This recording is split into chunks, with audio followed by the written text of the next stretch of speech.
بسم الله الرحمن الرحيم ولقد نصركم الله ببدر وأنتم أذلة فاتقوا الله لعلكم تشكرون.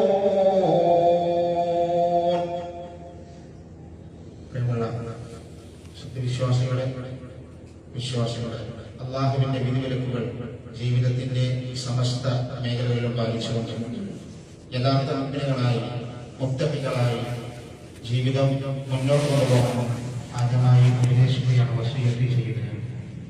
സഹോദരന്മാരെ, സഹോദരങ്ങളെ, വിശുദ്ധ റമദാനിന്റെ വളരെ പ്രധാനപ്പെട്ട ദിനരാത്രങ്ങൾ നമ്മളിൽ നിന്ന് വിട പറഞ്ഞുകൊണ്ടിരിക്കുകയാണ്. രണ്ടാമത്തെ പത്തില് അതിന്റെ അവസാനത്തിലേക്ക് നമ്മൾ പ്രവേശിക്കുകയായി.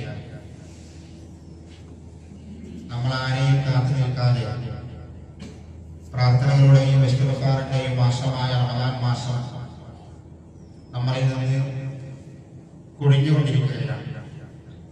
ഈ സന്ദർഭത്തിൽ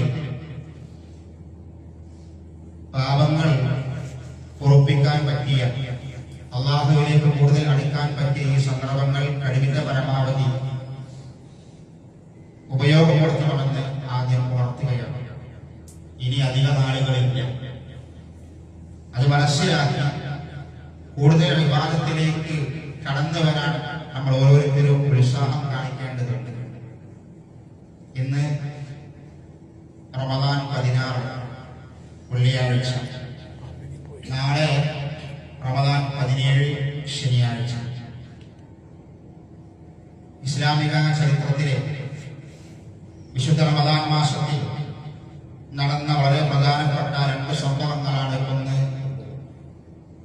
ഗസ്വത്ത് ബദർ, ബദർ യുദ്ധവും, രണ്ടാമത്തേത് ഫത്ഹ് മക്ക, മക്കം ഫത്ഹ്. ശഹ്റു റമദാനിലാണ് ഈ 2 വലിയ സംഭവങ്ങൾ നടക്കുന്നത്. മക്കം ഫത്ഹ് യുദ്ധമല്ലെങ്കിലും ഏകദേശം യുദ്ധത്തോട് സാമ്യതപ്പെടുത്താവുന്ന ഒരു വലിയ മഹാസംഭവമാണ് മക്കം ഫത്ഹ്. ഇത് രണ്ടും റമദാൻ മാസത്തിലാണ്. വിശുദ്ധ റമദാൻ 17-നാണ് ഇസ്ലാമിക ചരിത്രത്തിലെ സംഭവബഹുലമായ ലാ ഇലാഹ ഇല്ലല്ലാഹും ശിർക്കും തമ്മിൽ ഏറ്റുമുട്ടിയ ദിനം റമദാൻ 17-നാണ്. ബദർ യുദ്ധം നടന്ന ആ ദിനം നമ്മുടെ നാട്ടിൽ നമ്മുടെ സഹോദരന്മാരും സഹോദരികളും ഒക്കെ ബദറിന്റെ ചരിത്രം മനസ്സിലാക്കാതെ, അതിന്റെ ആശയം ഉൾക്കൊള്ളാതെ, ബദറിൽ പങ്കെടുത്ത ശുഹദാക്കളുടെ ബദരീങ്ങളുടെ പേരുള്ള ആണ്ട് എങ്ങനെ കഴിക്കണം എന്ന തിരക്കിലാണ്. അതും ഈ റമദാൻ മാസം. ബദർ ശുഹദാക്കൾ എന്തിനു വേണ്ടി ഷഹീദായി എന്നുള്ള ചരിത്രം ഉൾക്കൊണ്ടുകൊണ്ട് അവരെ പിൻപറ്റി അവരുടെ ശരികൾ മനസ്സിലാക്കി അവരിലേക്ക് അടുക്കാൻ ശ്രമിക്കുന്നതിന് പകരം അവരെ പേരിലുള്ള നേർച്ചയും ആണ്ടും എങ്ങനെ കൊഴുപ്പിക്കാമെന്ന ചിന്തയാണ് വിശുദ്ധ റമദാനിൽ പോലും നമ്മുടെ സഹോദരി സഹോദരന്മാര് ചിന്തിച്ചുകൊണ്ടിരിക്കുന്നത്. സഹോദരങ്ങളെ, ഇസ്ലാമിക ചരിത്രത്തിലെ ഒന്നാമത്തെ യുദ്ധം എന്ന് പറയുന്ന ഈ യുദ്ധം മുസ്ലിമീങ്ങളുടെ നേതാവ് അഷ്റഫുൽ ഖൽഖ് മുഹമ്മദ് മുസ്തഫ റസൂൽ കരീം സല്ലല്ലാഹു അലൈഹി വസല്ലമയാണ്. അപ്പുറത്ത് അബൂജഹലും കൂട്ടരും ശിർക്കിന് വേണ്ടി, യുദ്ധത്തിന് വേണ്ടി വന്നവരാണ്. ലാ ഇലാഹ ഇല്ലല്ലാഹും ശിർക്കും തമ്മിലുള്ള യുദ്ധമാണ് നടക്കുന്നത്. അല്ലാഹുവിന്റെ പ്രവാചകൻ സല്ലല്ലാഹു അലൈഹി വസല്ലമയും സ്വഹാബികളും യുദ്ധത്തിന് വരുന്നത് ഒരു യുദ്ധം ചെയ്യണമെന്നുള്ള നിയത്തോടു കൂടിയല്ല. അബൂ സുഫിയാന്റെ കച്ചവട സംഘത്തെ തടഞ്ഞു നിർത്തണമെന്നുള്ള ലക്ഷ്യത്തോടു കൂടി വന്ന പ്രവാചകനും സഹാബികൾക്കും കാണാൻ കഴിയുന്നത് യുദ്ധത്തിന് കോപ്പുകൾ ഒരുക്കിക്കൊണ്ട് പ്രവാചകനെയും സഹാബത്തിനെയും നേരിടാൻ വേണ്ടി വരുന്ന മുസ്ലിമീങ്ങളെയാണ്. അതുകൊണ്ട് തന്നെ 300-ൽ പരം വരുന്ന ഈ സഹാബികൾക്ക്, റസൂലുള്ളാഹിന്റെ നേതൃത്വത്തിലുള്ള സഹാബികൾക്ക് അവരെ നേരിടാനുള്ള ആയുധങ്ങളൊന്നുമില്ല, വാഹനങ്ങൾ കുറവാണ്. ആയുധങ്ങൾ കുറവാണ്, അവരുടെ കയ്യിൽ കാര്യമായിട്ടൊന്നുമില്ല. അപ്പുറത്ത് 1000-ൽ പരം വരുന്ന ആളുകളുണ്ട്. 1300-ൽ പരം എന്നൊക്കെ ചരിത്രത്തിൽ കാണാൻ കഴിയും. അതിൽ 300-ഓളം ആളുകൾ വഴിയിൽ വെച്ച് മടങ്ങിപ്പോയി എന്നും 1000-ഓളം ആളുകൾ അബൂജഹലിന്റെ കൂടെ വന്നു എന്നുമൊക്കെ നമുക്ക് ചരിത്രത്തിൽ കാണാൻ കഴിയും. അള്ളാഹുവിന്റെ പ്രവാചകൻ സ്വല്ലല്ലാഹു അലൈഹി വസല്ലം ഇത്രയും യുദ്ധസാമഗ്രികൾ ഇല്ലാഞ്ഞിട്ടും 1000-ഓളം വരുന്ന മുശ്രിക്കുകളുടെ സൈന്യത്തെ അള്ളാഹുവിന്റെ റസൂലും സഹാബത്തും എങ്ങനെ പരാജയപ്പെടുത്തിയ ചരിത്രമാണ് നമ്മൾ മനസ്സിലാക്കുന്നത്. ഇന്ന് കഴിഞ്ഞ ഒരാഴ്ചയായി നമ്മൾ കേട്ടുകൊണ്ടിരിക്കുന്ന വാർത്തകൾ സന്തോഷമുള്ള വാർത്തകളൊന്നുമല്ല. ഇസ്ലാമിക രാജ്യങ്ങളിൽ നിന്ന്, ഗൾഫ് നാടുകളിൽ നിന്ന് നമ്മൾ കേട്ടുകൊണ്ടിരിക്കുന്ന വാർത്തകൾ പ്രത്യേകിച്ച് നമ്മളെ പോലെയുള്ള ആളുകൾക്ക് ഏറെ സങ്കടവും ദുഃഖവും ഉണ്ടാക്കുന്ന വാർത്തകളാണ്. അമേരിക്കയുടെയും ഇസ്രായേലിന്റെയും സാമ്രാജ്യ ശക്തികൾ അവരുടെ ഭീകരമായ താണ്ഡവം നടത്തിയ ദിനരാത്രങ്ങളായിരുന്നു കഴിഞ്ഞ ഒരാഴ്ച. യുദ്ധത്തിന്റെ ഒരു മര്യാദകളും പാലിക്കാതെ ഏറ്റവും വൃത്തികെട്ട രൂപത്തിൽ പിഞ്ചുമക്കളെ പോലും കൊന്നെടുക്കുന്ന രൂപത്തിലുള്ള വലിയ ഭീകരമായ താണ്ഡവമായിരുന്നു അവർ നടത്തിയത്. നമ്മുടെ സഹോദരീ സഹോദരന്മാർ അവർ ജോലി ചെയ്യുന്ന സ്ഥലങ്ങൾ, അവർ ജീവിക്കുന്ന നാടുകൾ അവർക്ക് വലിയ പ്രയാസത്തിലാണ്. നമ്മൾ ഈ സന്ദർഭത്തിൽ അവർക്ക് വേണ്ടി പ്രാർത്ഥിക്കണം. മുസ്ലിമീങ്ങളുടെ വിജയത്തിന് വേണ്ടി, അവരുടെ ആശ്വാസത്തിന് വേണ്ടി, സമാധാനത്തിന് വേണ്ടി, ശാന്തിക്ക് വേണ്ടി ഓരോരുത്തരും അവനവന്റെ സ്വകാര്യമായ ദുആയിൽ പ്രാർത്ഥിക്കണമെന്നാണ് എനിക്ക് ഓർമ്മപ്പെടുത്താനുള്ളത്. അല്ലാഹു സുബ്ഹാനഹു വ തആല മുസ്ലിം നാടുകൾക്കും മുസ്ലിമീങ്ങൾക്കും നമ്മുടെ സഹോദരീ സഹോദരന്മാർക്കും ശാന്തിയും സമാധാനവും നൽകുമാറാവട്ടെ.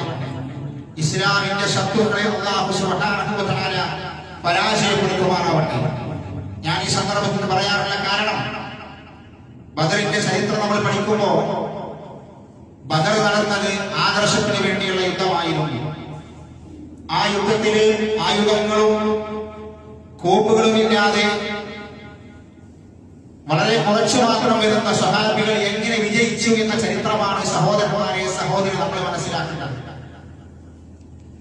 ഖുർആനിൽ അല്ലാഹു സുബ്ഹാനഹു വ തആല ഖുർആനിൽ 2-ാമത്തെ സൂറത്തുൽ ബഖറയിൽ പറയുന്നത് കം മിൻ ഫിഅത്തിൻ ഖലീല ഗലബത് ഫിഅതൻ കസീറ ബിഇദ്നില്ലാഹ്. എത്ര ചെറിയ സംഘങ്ങളാണ് വലിയ സംഘങ്ങളെ പരാജയപ്പെടുത്തിയത് അല്ലാഹുവിന്റെ തൗഫീഖോട് കൂടി. അല്ലാഹുവിന്റെ പ്രവാചകൻ ബദറിന്റെ തലേ ദിവസം 17-ാമത്തെ രാവിന്റെ അന്ന് അല്ലാഹുവിന്റെ റസൂൽ ബദറിലേക്ക് വന്നിട്ട് മുശ്രിക്കുകളുടെ സൈന്യത്തിന്റെ അവസ്ഥകളൊക്കെ അല്ലാഹുവിന്റെ റസൂൽ മനസ്സിലാക്കിയതിനു ശേഷം അല്ലാഹുവിനോട് പ്രാർത്ഥിക്കുന്ന ഒരു പ്രാർത്ഥനയുണ്ട്. അല്ലാഹുവിന്റെ റസൂലിന്റെ പ്രാർത്ഥന ഇതാണ്: അല്ലാഹുമ്മ ഇന്നകും ഫഖ്സുഹും. അല്ലാഹുവേ, എന്റെ കൂടെ യുദ്ധത്തിന് വന്നിരിക്കുന്ന എന്റെ സ്വഹാബികൾ ഉടുതുണിക്ക് മറുതുണിയില്ലാത്തവരാണ്, അവര് പാവങ്ങളാണ്, ഉടുതുണിക്ക് മറുതുണിയില്ലാത്ത പാവങ്ങളാണ്. അല്ലാഹുവേ, എന്റെ കൂടെ വന്നിരിക്കുന്ന ഫഖ്സുഹും, അവർക്ക് നീ ഉടുക്കാൻ വസ്ത്രം കൊടുക്കണേ റബ്ബേ. റസൂലുള്ളാഹിന്റെ ബദറിന്റെ തലേ ദിവസത്തെ പ്രാർത്ഥനയാണിത്. അടുത്ത വാചകം അല്ലാഹുവിന്റെ റസൂൽ അല്ലാഹുവിന്റെ റസൂലെ, നടക്കാനുള്ള ചെരുപ്പ് പോലും അവർക്കില്ല, നഗ്നപാതരാണ് അവരെ വഹിക്കാനുള്ള, അവരുടെ കാലുകൾക്ക് താങ്ങാനുള്ള ശക്തി നൽകണം റബ്ബേ. വൈന്നഹും ജിയാൻ, അവർ പട്ടിണിപ്പാവങ്ങളാണ്, അവർക്ക് ഭക്ഷണം പോലുമില്ല. അല്ലാഹുവേ, അവർക്ക് ഭക്ഷണം നൽകണേ. അല്ലാഹുവിന്റെ റസൂല് സ്വഹാബത്തിന് വേണ്ടി ബദറിന്റെ തലേന്ന് പ്രാർത്ഥിക്കുകയാണ്. അതിൽ നിന്ന് മനസ്സിലാക്കാം റസൂലുള്ളാഹിന്റെ കൂടെ യുദ്ധത്തിലുള്ള സ്വഹാബികൾ എത്ര പാവങ്ങളാണ്. ഒന്നുമില്ല, ഒരു കയ്യിൽ കഴിക്കാനുള്ള ഭക്ഷണം പോലുമില്ല. മരുഭൂമിയിലെ ആ ചുട്ടുകൊണ്ടുന്ന മണലാൽ നടക്കാനുള്ള ചെരുപ്പ് പോലും അവരുടെ കയ്യിലില്ല. അവരെ കൊണ്ടാണ് ആയിരക്കണക്കിന് വരുന്ന എല്ലാ ശക്തികളുള്ള സൈന്യത്തോട് അല്ലാഹുവിന്റെ റസൂലും സ്വഹാബത്തും ഏറ്റുമുട്ടുന്നത്. എങ്ങനെ അവർ ജയിച്ചത്? അവർ ജയിക്കാൻ ഒരു കാരണമുണ്ട്. അല്ലാഹു സുബ്ഹാനഹു വ തആല അവരെ സഹായിച്ചു. അല്ലാഹു അവരെ സഹായിച്ചു. ഓതി വെച്ചായിട്ട് വിശുദ്ധ ഖുർആൻ സൂറത്ത് ആല ഇംറാൻ ആയത്താണ്. വലഖദ് നസറകുമുല്ലാഹു ബിബദരിൻ വഅൻതും അദില്ല. വലഖദ് നസറകുമുല്ലാഹു ബിബദരിൻ വഅൻതും അദില്ല. നിങ്ങൾ നിസ്സാരന്മാരായിരിക്കെ അദില്ല എന്ന് പറഞ്ഞാൽ ഭക്ഷണമില്ലാത്തവർ, വസ്ത്രമില്ലാത്തവർ, വാഹനമില്ലാത്തവർ, അത്രക്കും ദുർബലരായ അവസ്ഥയിൽ അല്ലാഹു സുബ്ഹാനഹു വ തആല ബദറിൽ നിങ്ങളെ സഹായിച്ചു. അല്ലാഹുവിന്റെ സഹായമാണ് ബദറിൽ ഉണ്ടായത്. ആ സഹായത്തിന്റെ കാരണം അവർ മുഅ്മിനീങ്ങളായിരുന്നു. ഇവരുടെ ഈമാനിന്റെ ശക്തിയായിരുന്നു. റസൂലുള്ളാഹിന്റെയും സ്വഹാബത്തിന്റെയും പ്രാർത്ഥനയുടെ ശക്തിയായിരുന്നു.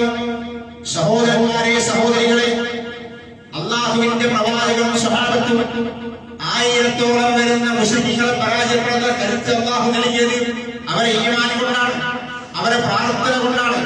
അല്ലാഹുവിന്റെ റസൂല് ബദറിന്റെ തലേ ദിവസം സഹാബികളൊക്കെ ഉറക്കത്തിലായിരിക്കെ റസൂല് ആകാശത്തിലേക്ക് കൈകൾ ഉയർത്തിക്കൊണ്ട് ഒരു വലിയ ആവശ്യം വരുമ്പോ പ്രാർത്ഥനയിൽ കൈകൾ ഉയർത്തുന്ന രംഗം ഉലമാക്കൾ വിശദീകരിക്കുന്നുണ്ട്. ഏതൊക്കെ സന്ദർഭത്തിൽ കൈകൾ ഉയർത്താമെന്ന് പഠിപ്പിക്കുന്നുണ്ട്.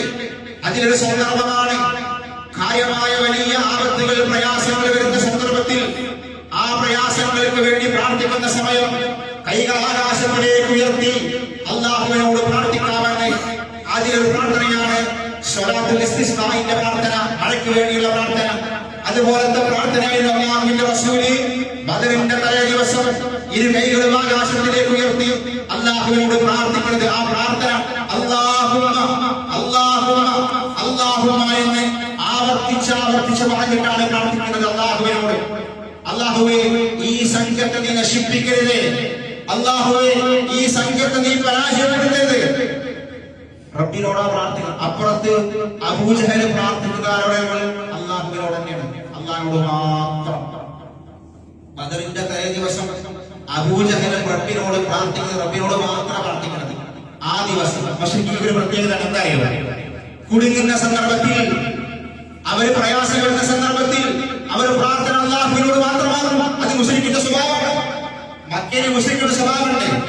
കുടുങ്ങുന്ന സന്ദർഭത്തിൽ അവർ റബ്ബിനോട് മാത്രം പ്രാർത്ഥിക്കും. ആ പ്രാർത്ഥന ഹദീസിൽ പറയുന്നുണ്ട്. അല്ലാഹുമ്മ അയ്യുനാ മുതവ്വിർ റഹീം വഅതാനാ ബിമാ ലാ യഅരിഫ്. അല്ലാഹുവേ, ഞങ്ങളിൽ ആരാണ് കുടുംബ ബന്ധം മുറിക്കുന്നവൻ, അവനെ നീ നശിപ്പിക്കണേ. ഇതാണ് അവന്റെ പ്രാർത്ഥന, അവന്റെ പ്രാർത്ഥന. അല്ലാഹുവേ, അല്ലാഹുവിനോടാണ്. അല്ലാഹുവേ, ഞങ്ങളിൽ ആരാണ് ബന്ധം മുറിക്കുന്നവൻ, ഞങ്ങളിൽ ആരാണ് ഞങ്ങളുടെ മുൻഗാമികൾക്ക്, ഞങ്ങളുടെ പിതാമഹന്മാർക്ക് ഞങ്ങൾക്ക് പരിചയമില്ലാത്ത കാര്യമായി വന്നവൻ ആരാണ്? അല്ലാഹുവേ, അവരെ നീ പരാജയപ്പെടുത്തണം. ഇതാണ് അബൂജഹലിന്റെ പ്രാർത്ഥന റബ്ബിനോട്. പിന്നെന്താ വ്യത്യാസം? അബൂജഹലും കൂട്ടരെന്ത് ചെയ്യും? അല്ലാഹു അല്ലാത്തവരോടും പ്രാർത്ഥിക്കും. കുടുംബം അല്ലാഹുവോട് പ്രാർത്ഥിക്കും, അല്ലെങ്കിൽ അല്ലാഹു അല്ലാത്തവരോട് പ്രാർത്ഥിക്കും. മനസ്സിലായില്ലേ? അല്ലാഹുവിന്റെ റസൂലും സ്വഹാബത്തും ലാ ഇലാഹ ഇല്ലല്ലാഹ് റബ്ബിനോട് മാത്രം. മുശ്രിക്കുകളുടെ പ്രാർത്ഥന അല്ലാഹുവിനോടും പ്രാർത്ഥിക്കും, അല്ലാത്തവരോടും പ്രാർത്ഥിക്കും. ഇത് രണ്ടുമാണ് ബദറിൽ ഏറ്റുമുട്ടിയത്. അവിടെയാണ് അല്ലാഹുവിന്റെ സഹായം മുഅ്മിനീങ്ങൾക്ക് ഉണ്ടായത്. ലാ ഇലാഹ ഇല്ലല്ലാഹ്ക്ക് വേണ്ടി അല്ലാഹുവിന്റെ റസൂലും സ്വഹാബത്തും പ്രാർത്ഥിച്ച ആ പ്രാർത്ഥന അല്ലാഹു സ്വീകരിച്ചു. അവരെ അല്ലാഹു പരാജയപ്പെടുത്തുകയാണ്. അല്ലാഹു സുബ്ഹാനഹു വ തആല അല്ലാഹുവിന്റെ സൈന്യത്തിലേക്ക് മുശ്രിക്കുകളെ പരാജയപ്പെടുത്തി. പ്രാർത്ഥനയാണ് വിശ്വാസമുള്ള ആയുധം, ദിക്റാണ് വിശ്വാസമുള്ള ആയുധം, ദുആയാണ് വിശ്വാസമുള്ള ആയുധം. ആ ദുആയാണ് പ്രവാചകനെയും സ്വഹാബത്തിനെയും രക്ഷപ്പെടുത്തിയത്. ഇബ്രാഹിം നബിയെ ഈ കൂട്ടാരത്തിലേക്ക് ഇട്ടപ്പോൾ ഇബ്രാഹിം നബിക്ക് ധൈര്യം പകർന്നതാണ് ഹസ്ബിയല്ലാഹു വ നിഅമൽ വകീൽ. ഇതിനോടൊന്നും കിടപിടിക്കുന്ന ഒന്നും ലോകത്ത് വേറെയില്ല. ഈ പ്രാർത്ഥനകളോടും ദിക്റുകളോടൊന്നും മല്ലിടാൻ പറ്റിയ, മത്സരിക്കാൻ പറ്റിയ ഒരു വാക്കും, ഒരു ആയുധവും, ഒരു പീരങ്കിയും, ഒരു തോക്കും, ഒരു ബോംബും ലോകത്തില്ല. അത് മനസ്സിന്റെ ഉള്ളിന്റെ കരുത്താണ്. ഹസ്ബിയല്ലാഹു വ നിഅമൽ വകീൽ. ലാ ഇലാഹ ഇല്ലല്ലാഹ്. അല്ലാഹുവിന്റെ റസൂൽ പറഞ്ഞു, ഖൂലു ലാ ഇലാഹ ഇല്ലല്ലാഹ് തുഫ്ലിഹൂ. നിങ്ങൾ ലാ ഇലാഹ ഇല്ലല്ലാഹ് പറഞ്ഞിട്ട് ഉറച്ചു നിൽക്കും, നിങ്ങൾ വിജയിക്കും. നിങ്ങൾ വിജയിക്കും. നിങ്ങൾ ശിർക്ക് ചെയ്താൽ വിജയിക്കൂല, നിങ്ങൾ ശിർക്ക് ചെയ്താൽ വിജയിക്കൂല, നിങ്ങൾ വിദഅത്ത് ചെയ്താൽ വിജയിക്കൂല, നിങ്ങൾ അല്ലാഹുവിനെ ധിക്കരിച്ചാൽ വിജയിക്കൂല. നിങ്ങൾ ലാ ഇലാഹ ഇല്ലല്ലാഹ് ഉറച്ചു നിൽക്കും. തൗഹീദ് ശരിയാക്കി നിങ്ങൾ റബ്ബിനോട് പ്രാർത്ഥിക്കും. നിങ്ങൾ അല്ലാഹു അല്ലാഹുവിന്റെ മാർഗ്ഗത്തിലേക്ക് നിങ്ങൾ റസൂലുള്ളാഹിന്റെ സുന്നത്തിലേക്ക് നിങ്ങൾ വിജയിക്കുമെന്ന് ഖാല റസൂലുള്ളാഹി സ്വല്ലല്ലാഹു അലൈഹി വസല്ലം അല്ലാഹുവിന്റെ റസൂൽ പഠിപ്പിക്കണം. നമ്മൾ മനസ്സിലാക്കേണ്ടത് പ്രാർത്ഥനയും ദിക്റുമാണ് സ്വഹാബത്തിന്റെയും റസൂലുള്ളാഹിന്റെയും ആയുധം. അതുകൊണ്ടാണ് അവർ വിജയിച്ചത്. അതുകൊണ്ട് അല്ലാഹു അവരെ സഹായിച്ചു. എത്ര ചെറുതാണെങ്കിലും അല്ലാഹുവിന്റെ സഹായം അവർക്ക് ലഭിക്കും. സാധാരണ യുദ്ധത്തിന്റെ ചരിത്രം പറയുമ്പോൾ ഇസ്ലാമിക ചരിത്രത്തിലെ ഏറ്റവും വലിയ ഏറെ വേദനയുണ്ടാക്കുന്ന ഒരു ചരിത്രമാണ്. ചരിത്ര ഗ്രന്ഥങ്ങൾ രേഖപ്പെടുത്തിയ യുദ്ധമാണ് താർക്കാരികൾ ഇസ്ലാമിക സമൂഹത്തെ ആക്രമിച്ച യുദ്ധം. ഹിജാറുകളിൽ താർക്കാരികൾ ചെങ്കിസ് ഖാന്റെ നേതൃത്വത്തിൽ മുസ്ലിം നാടുകൾ ആക്രമിച്ച യുദ്ധം ചരിത്രത്തിൽ ഒരിക്കലും മറക്കാൻ പറ്റാത്ത മുറിവാണ് മുസ്ലിങ്ങൾ ഉണ്ടാക്കിയത്. ചരിത്രകാരന്മാർ അബുൽ അബ്ബാസ് അൽ ഖുർത്തുബി, തഫ്സീർ ഖുർത്തുബിന്റെ രചയിതാവല്ല, ഒരു ചരിത്രകാരൻ, ഒരു പണ്ഡിതനാണ് അബുൽ അബ്ബാസ് അൽ ഖുർത്തുബി. അദ്ദേഹത്തിന്റെ ഗ്രന്ഥത്തിൽ രേഖപ്പെടുത്തുന്നുണ്ട്. ഇബ്നുൽ കസീർ ബിദായ നിഹായ വിശദീകരിക്കുന്നുണ്ട്. ഇബ്നുൽ കസീർ അദ്ദേഹത്തിന്റെ കിതാബിൽ വിശദീകരിക്കുന്നുണ്ട്. ഒരു മുസ്ലിമിന്റെ മനസ്സിൽ ഒരിക്കലും മായാത്ത ഉണങ്ങാത്ത മുറിവാണ് ചെങ്കിസ് ഖാന്റെ നേതൃത്വത്തിൽ താർക്കാരികൾ ഇസ്ലാമിക രാഷ്ട്രങ്ങളെ ആക്രമിച്ച് കീഴ്പ്പെടുത്തി ചുട്ടിച്ചാമ്പലാക്കുന്നത്. അതിനോടൊന്നും കിടപിടിക്കുന്ന യുദ്ധം പിന്നീട് നടന്നിട്ടില്ല.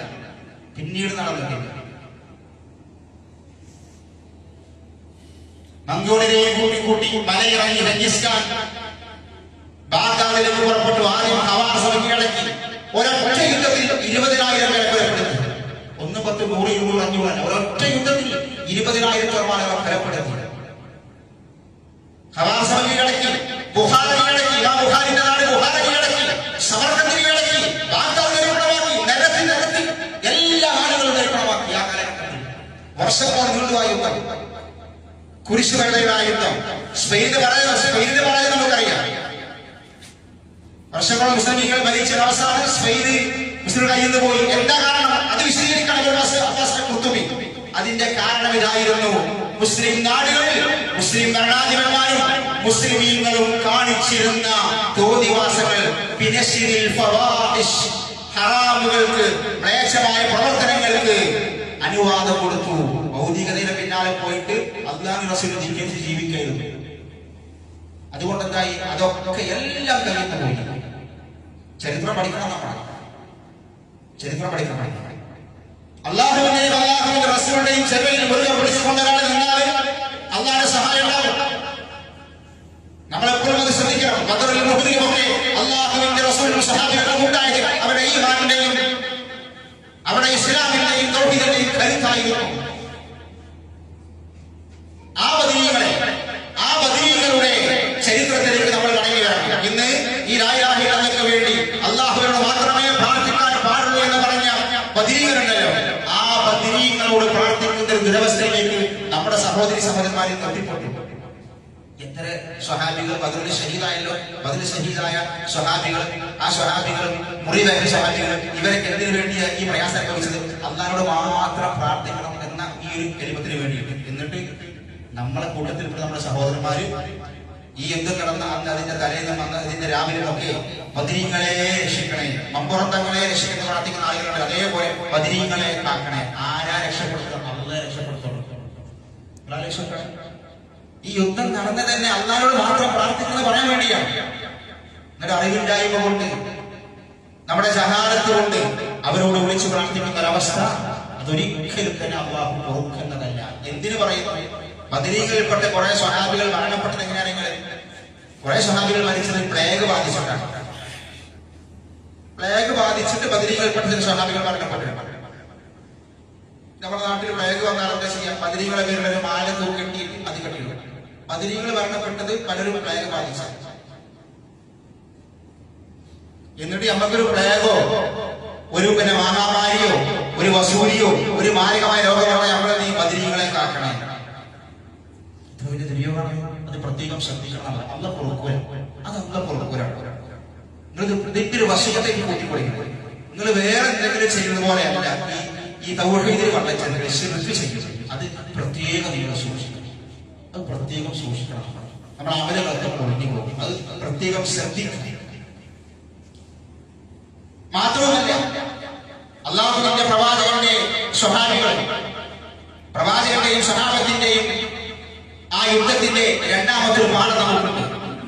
എന്നതാണ് അതിൽ അള്ളാഹുവിന്റെ റസൂലും സ്വഹാബത്തും അള്ളാഹുവിന്റെ പ്രവാചകനെ അംഗീകരിച്ചു. പ്രവാചകൻ എന്ത് പറഞ്ഞോ അത് അതുപോലെ സ്വീകരിച്ചവരാണ് അവർ. ഒരു പ്രശ്നം വരുമ്പോൾ ഖുർആനിലേക്ക് ഹദീസിലേക്ക് മടങ്ങണം. ബദർ യുദ്ധത്തിൽ മുസ്ലിമീങ്ങളുടെ ചരിത്രം പരിശോധിക്കുമ്പോൾ അത് ഏറ്റവും പ്രധാനപ്പെട്ട ഒന്ന് റദ്ദുൽ ഖിലാഫി ഇലൽ കിതാബി വസുന്ന. എന്ത് തർക്കമുണ്ടെങ്കിലും അത് റസൂൽ അല്ലാഹുവിലേക്കും റസൂലിലേക്കും അവർ മടങ്ങണം. ബദർ യുദ്ധത്തിൽ ജയിച്ചിട്ട് ഗനീമത്ത് സ്വത്ത് വീതിക്കുമ്പോൾ പ്രശ്നം ഉണ്ടായി. ഗനീമത്ത് സ്വത്ത് വീതിക്കുമ്പോൾ പ്രശ്നം ഉണ്ടായി.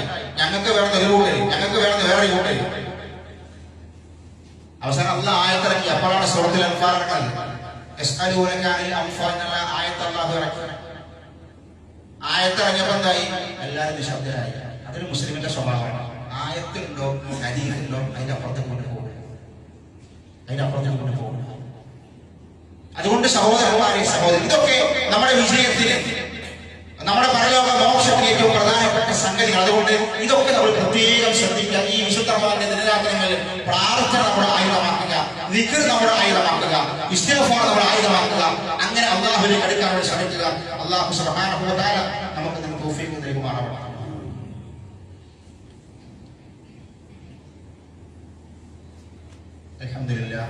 അൽഹംദുലില്ലാഹി വാഹിദ് ഖഹാർ അൽ അസീസ് അൽ ഗഫാർ മുകബ്ബിറുൽ ലൈലി വൻ നഹാർ അമ്മാ ബഅദ് തഖ്വല്ലാഹി ഇബാദല്ലാഹ്. ഒരിക്കൽ കൂടി അല്ലാഹുവിന്റെ വിധിവിലക്കുകൾ ജീവിതത്തിന്റെ സമസ്ത മേഖലകളിലും പാലിച്ചുകൊണ്ട് യഥാർത്ഥ മുഅ്മിനുകളായി മുത്തഖികളായി ജീവിതം മുന്നോട്ട് കൊണ്ടുപോകണമെന്ന് ഉപദേശിക്കുകയാണ്, വസിയ്യത്ത് ചെയ്യുക. സഹോദരന്മാരെ, സഹോദരികളെ, റസൂലുള്ളാഹി സ്വല്ലല്ലാഹു അലൈഹി വസല്ലം വളരെ പ്രാധാന്യത്തോടെ പഠിപ്പിച്ച ദിവസങ്ങളാണ് വിശുദ്ധ റമദാനിന്റെ അവസാനത്തെ 10 എന്ന് പറയുന്നത്. ഇനിയൊരു ജുമാ അവസാനത്തെ 10നെ കുറിച്ച് പറയാൻ അതിന് മുൻപൊരു ജുമാ നമുക്കില്ല. ഒരു 4 ദിവസം കൂടെ കഴിഞ്ഞാൽ അശ്റുൽ അവാഖിറിലേക്ക് അവസാനത്തെ 10ലേക്ക് പ്രവേശിക്കുക.